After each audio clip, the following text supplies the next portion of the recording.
time. Here's another piece of advice. Do not practice things that you don't want to become. Because one of the things that happens, let's say you take Danish speakers and you play Danish backwards to them, and you do a scan of brain activities. Like their brain's lighting up like mad because they don't know how to listen to Danish backwards, so you get a whole bunch of brain involved in a new task.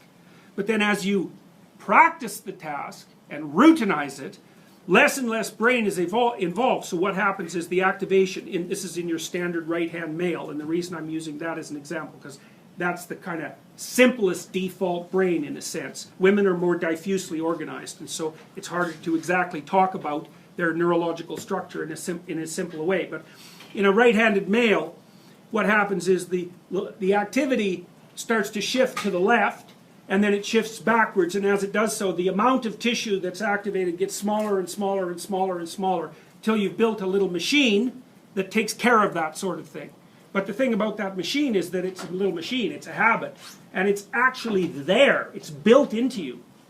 So be careful what you practice, because if you practice it enough, then it becomes, it's like it's you, it's the default you. And then if you want to change it, you can't just undo that stupid machine. It's there permanently. What you have to do is you have to build another little machine that shuts it off, and then another machine that does the other thing. And then if you get stressed, the little machine that shuts the first machine off will stop working, and back your stupid habit will come.